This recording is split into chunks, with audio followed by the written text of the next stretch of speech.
This is a production of WTVI PBS Charlotte.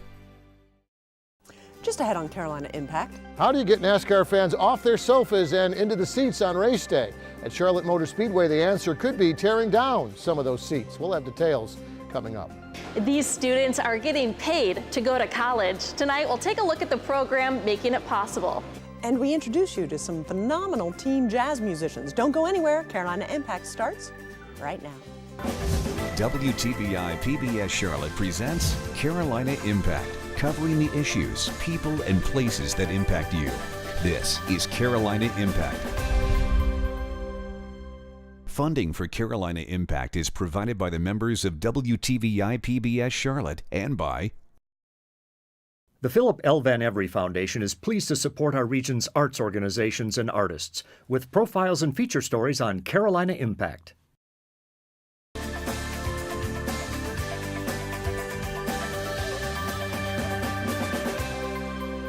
Good evening. Thanks so much for joining us. I'm Amy Burkett. A new season of NASCAR will bring big changes to Charlotte Motor Speedway. For years, we were one of racing's biggest venues, with sellout crowds peaking at more than 170,000. Now, Charlotte's not even in NASCAR's top 10 for fans.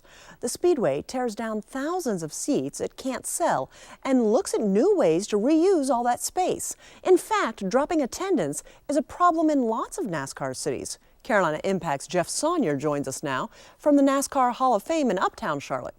Jeff, what are they doing to get race fans back to the track? Well, that's a tough question for NASCAR to answer, Amy. You know, the sport has changed so much since the cars used to look like this and the races used to look like this. And since then, well, in some ways, NASCAR has become the victim of its own success. The cars are a lot faster, TV ratings are a lot higher, and the tracks are a lot bigger. But as NASCAR is finding out, sometimes bigger isn't always better.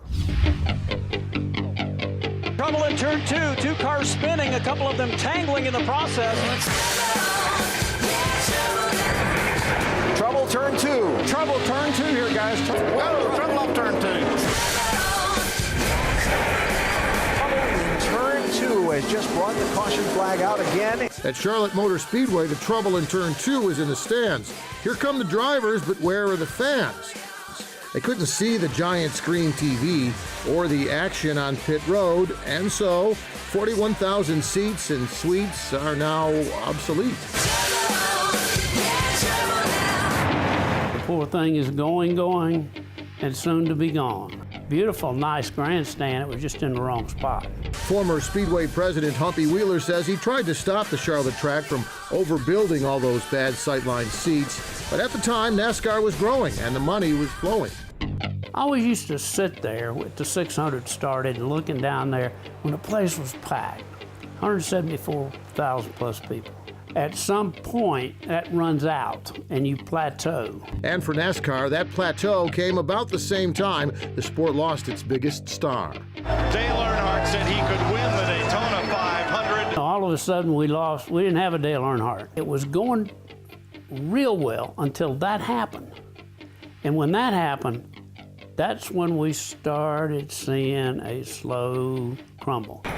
And when that economy bellied out in 2008, it really hit hard.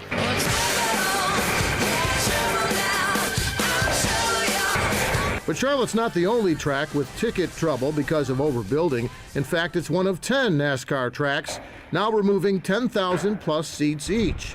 Check out all the empty stands in Richmond, where 20,000 seats will disappear. Here in Talladega, they're losing 30,000 seats. And then there's Daytona, where 46,000 old seats are coming out, replaced by 40,000 new seats in a better location. And I can tell you already, the fans' response have been fantastic, whether it's the sightlines, the amenities, or just the overall look and feel. Track president Joey Chitwood says the Daytona makeover into what he calls the first motorsports stadium also includes large fan gathering areas with better concessions and big screen TVs everywhere, so fans don't miss anything. Wider concourses, better seats, the best sightlines in motorsports. Our fans, our sponsors, the competitors, they're going to be blown away when they come to Daytona this year. Wound it up to 110. My speedometer said that I hit top end. My foot was glued like lead to the floor. That's all there is, and there ain't no more. Unlike the old days, every NASCAR track, including Charlotte, now faces the same challenges other pro sports. Again, we're looking at Richard Petty, the leader in car number 43. Selling tickets for races that are covered so well on television that for fans, it's not just 3 hours of watching guys turn left in. Boogity, boogity, boogity! Let's go racing, boys! The networks have cameras everywhere, catching every angle, even behind the wheel. Fans who prefer watching at home say you can't get that kind of race coverage at the race itself. You can't see the whole track, and of course they have the screens, you know, that you can watch the cars go around. The biggest improvement they could do is get their big screens more plain so that you can see the picture better. At NASCAR Media Week here in Charlotte, leaders in the sport say another way to bring back those TV race fans and to lure new fans is to make the tracks more high-tech. Look at our digital numbers, billion downloads and millions of people every week, unique users. Take that technology and let a fan in the grandstand be more interactive with the event as it's going on. And those are some of the things that are on the horizon that we're excited about. But for many NASCAR fans, better technology at the track is no substitute for simply a better place to sit, with more space to watch the race. That comes from just making the seats bigger for fans to be more comfortable. And to feel the race. There really is nothing like it. You can't get the smell on TV.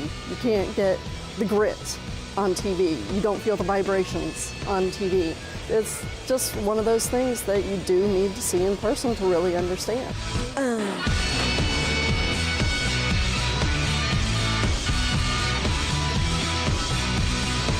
By the way, this isn't the first time that Charlotte Motor Speedway's gotten smaller. Back in 2008, they reduced capacity by 25,000 seats. They actually widened some of the seats on the front stretch, like the NASCAR president was talking about a little bit earlier, and they used salvage seats that they took out of the old Charlotte Coliseum. Amy? Thanks so much, Jeff. By the way, the NASCAR Sprint All-Star Race happens May 16th, and the 56th running of the Coca-Cola 600 kicks off the following weekend on May 24th at Charlotte Motor Speedway. Smaller Speedway crowds should mean less race day traffic, but NASCAR hopes lower gas prices will be a boost for all tracks this season. Next up, this one's for you moms and dads. How would you like your teen to get paid to go to college and be guaranteed a job? That means they wouldn't be racking up tens of thousands of dollars in student debt to get their college education. You may have thought apprenticeships were a thing of the past, but Charlotte actually leads the state in the number of students enrolled in advanced manufacturing apprenticeships. Right now, more than 431 students in Mecklenburg County alone learn through apprenticeship programs. Now, more than a quarter of those students are training for industrial or manufacturing jobs. Carolina Impact's Danielle Koser tells us about apprenticeships and explains how it's filling a void in the workforce. Is the accumulator pre-charged? Yes. Oh, yes. 52 bar. This isn't your typical classroom. And these aren't your typical students. They're getting paid to work and go to college. We pay them for 40 hours a week. They only work 32, and we pay for their school. It's pretty amazing. It is pretty amazing. When I first heard that, I said, really? So what's the catch?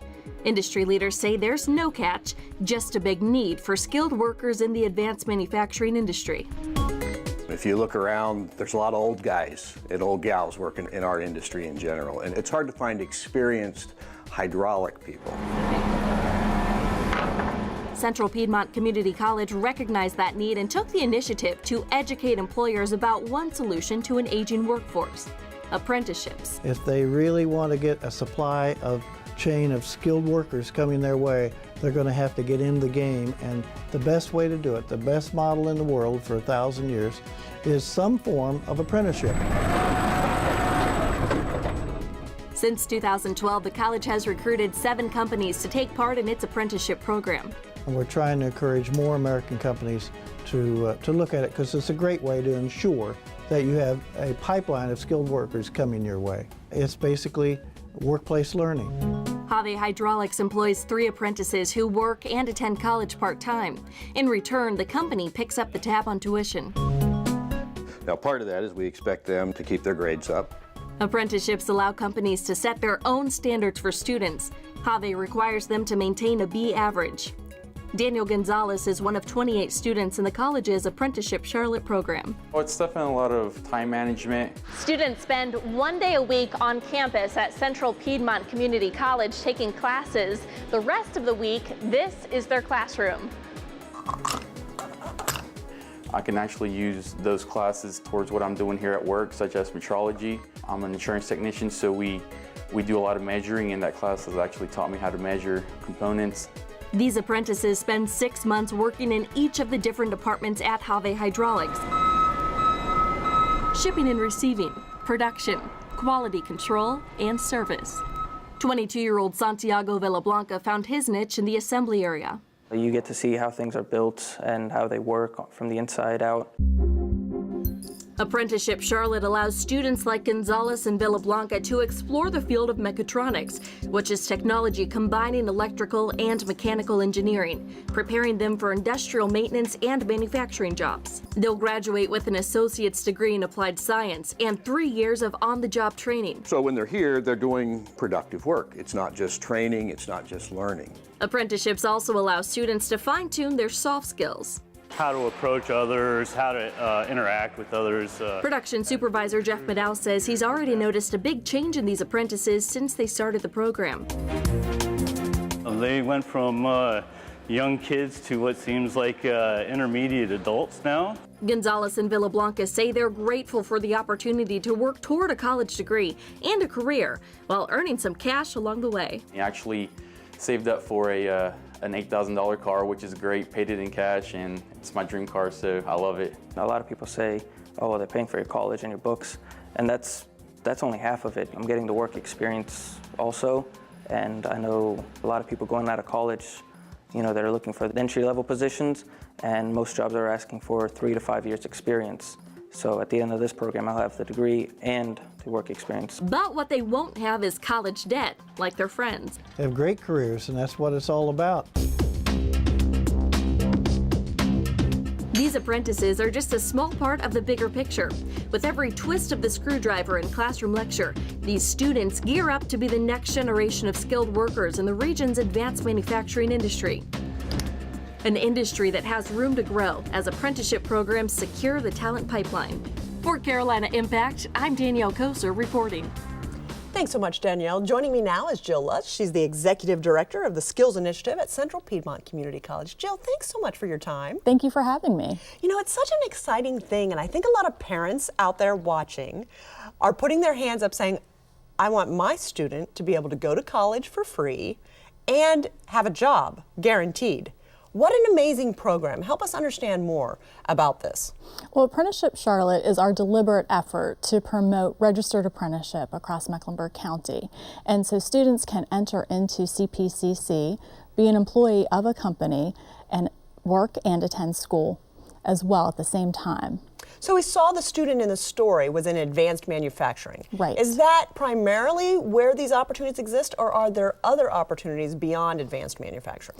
Opportunities are plentiful in advanced manufacturing, but certainly they do exist outside of other industries as well. One program would be diesel and heavy equipment, but there are opportunities for IT professionals, and we would like to promote registered apprenticeship in that way as well.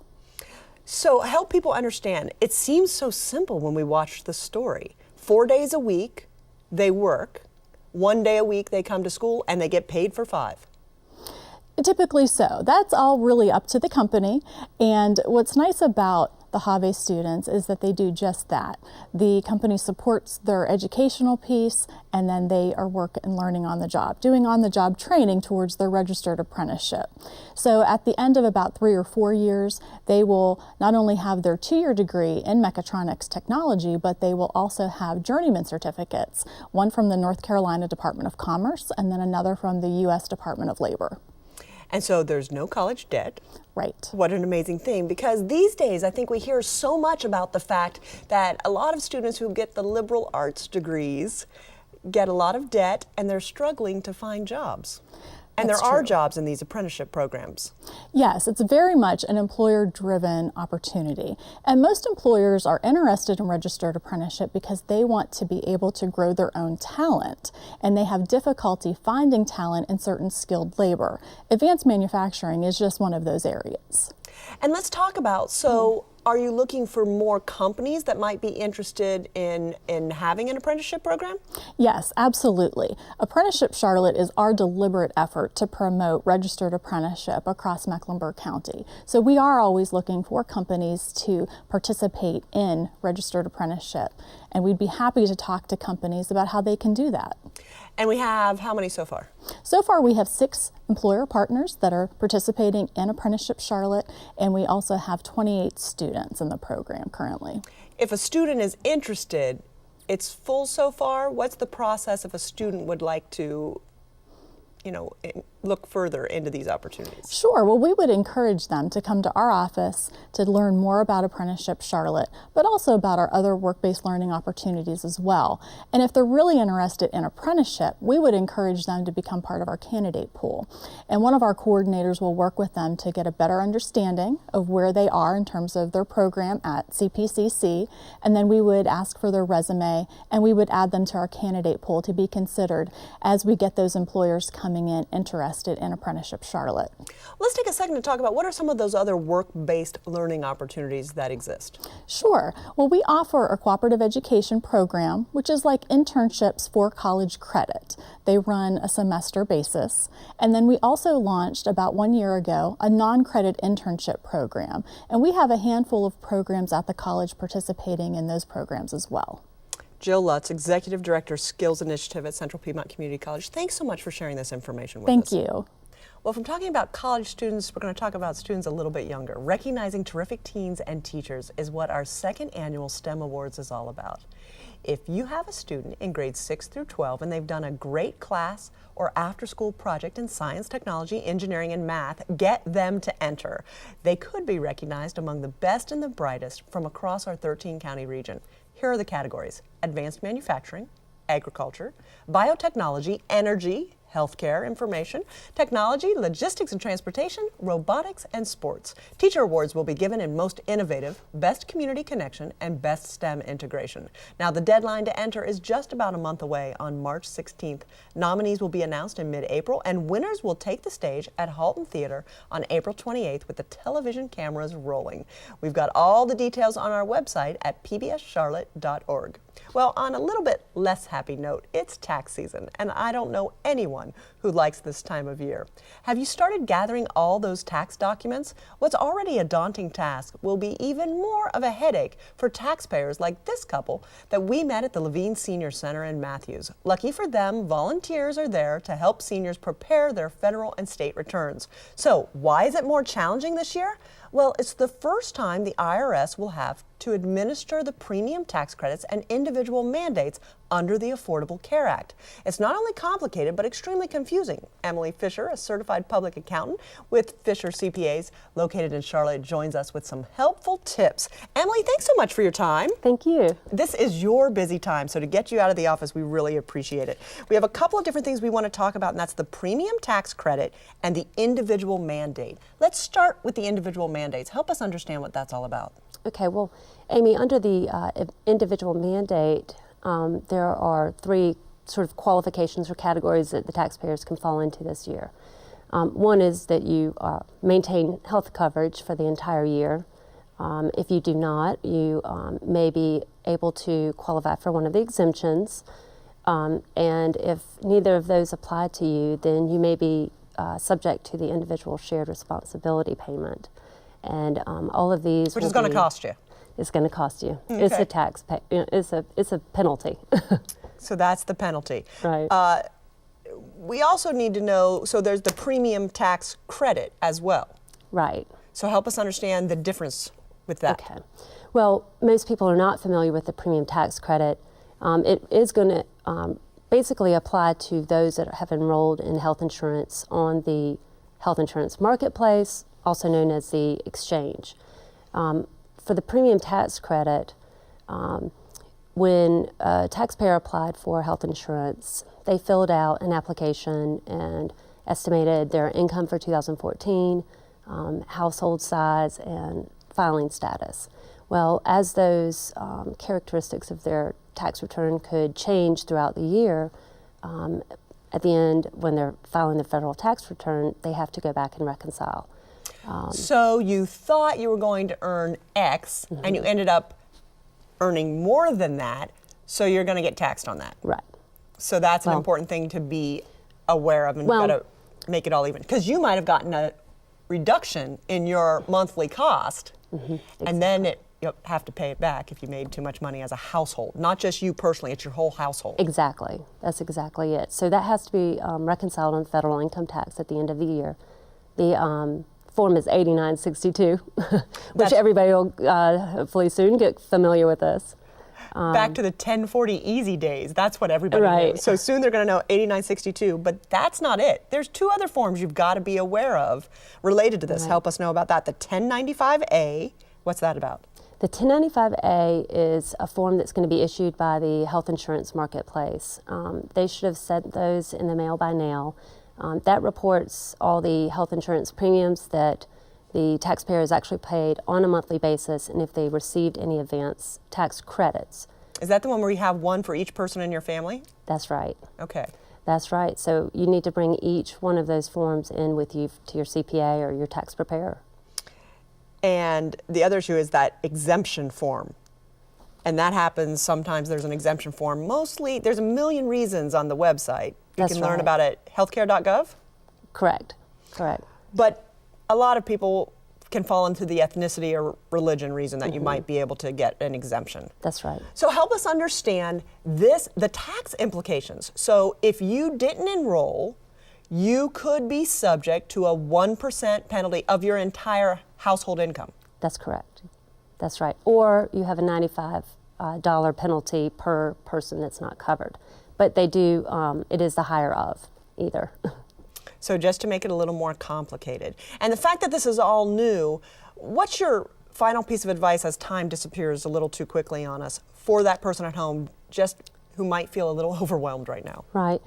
Just make sure that you use that tax preparer or your CPA to ask as many questions as possible. You need to know that the IRS does have a database that they will be comparing all of this information that is reported on the 8962 in order to reconcile and find any differences, discrepancies, anything like that.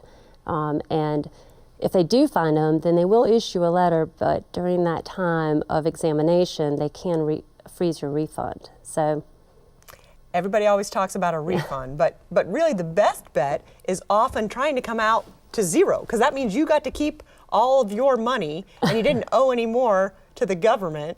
And so sometimes we think it's nice to get a refund, but that just means it was your money to begin with and you gave it away. You might have been able to invest it and get a little more money off of it. Very true. And what'd you say the number one thing is that you see people who get a refund use it for? Vacations. Well, after tax season, I'm sure you're going to need a vacation. We're so grateful that you took time out of your busy schedule to come and share this information with us. Thank you so much. Thank you. Emily Fisher with Fisher CPAs. We know it's a busy time for her. Thanks so much. Well, once your taxes are in the mail, you just might appreciate relaxing to the cool sounds of jazz. Recently, I heard the All-Star Youth Ensemble performing at the Mint Museum, and I knew we just had to introduce these terrific teens to you. So we sent Carolina Impact's senior producer, Rick Fitz, to one of their rehearsals to learn more. Check it out. Jazz Arts Initiative is located here in Charlotte, North Carolina, and our mission is to connect the cultural community and develop a jazz audience through jazz education, jazz performance, and supporting local jazz musicians. We started the Jazz Youth Ensembles and Workshops program with 5 students. That group of students has grown to over 30 kids right now in the program. We have 4 Jazz Youth Ensembles, and they're all just super amazing students.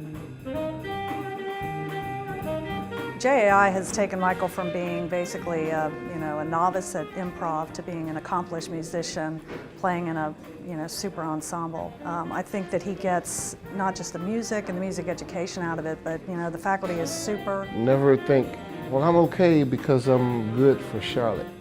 You want to make sure that you're pressing for, what's happening in Chicago, what's happening in New York. There's a difference between practicing at home and practicing with other musicians. You know what I mean? You get that performance practice, and you can't mimic that at home. So that's definitely something that's intangible. This experience has helped me build confidence, not being afraid of hitting a solo, and also it's helped me with teamwork and team building. We have to communicate, and that has helped me in other areas, not just music. It's fun playing with people your age that are trying to do the same things as you. There's not a lot of young people that like to play jazz, and you can learn a lot from other young people, and to see that young people have so much talent. Our All-Star Jazz Youth Ensemble are like, they're the ambassadors of jazz for young people in our area. These students are very seasoned young musicians, and they range from 8th grade through 12th grade. They're very dedicated students, and they take this music very seriously. Some of them, they've opened up the larger concerts for Jazz Arts Initiative. When we first started, the All-Star group opened up for Delphio Marsalis at the McLohan Theater. The current group of students we had played at the South Carolina Jazz Festival a few months ago. I love performing in public. It's extremely exhilarating, and it's really nerve-wracking at first, but then after you do it a couple times, it's just so much fun. Because we're young, so we've never really had that experience. We never really played in front of a big audience like that. I think the audience knows that we have worked on this music, and we have worked a long time to get as good as we are right now. So it's always great to win over the audience and steal the show.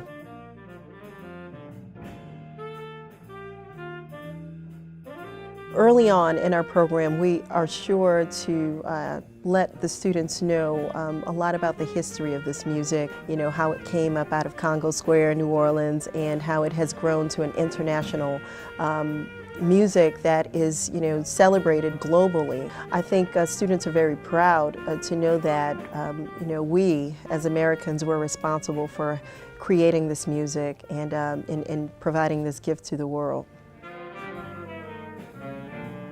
Thanks so much, Rick. It's hard to do them justice. I just love those kids because they're so incredibly talented. When I heard them, I couldn't believe they were just 13 and 14-year-olds. The All-Star Youth Ensemble is one of many projects promoted by the Jazz Arts Initiative. You can find out more about them at pbscharlotte.org. Well, be sure to friend us on Facebook at WTVI Charlotte for a chance to win monthly prizes. And don't forget, you can friend me as well at Amy Burkett. And remember, we want to hear your story ideas, so please email them to carolinaImpact@WTVI.org. From all of us here at your public television station, thanks so much for joining us, and we hope to see you back here again next time on Carolina Impact. Good night, my friends. Funding for Carolina Impact is provided by the members of WTVI PBS Charlotte and by the Philip L. Van Every Foundation is pleased to support our region's arts organizations and artists with profiles and feature stories on Carolina Impact.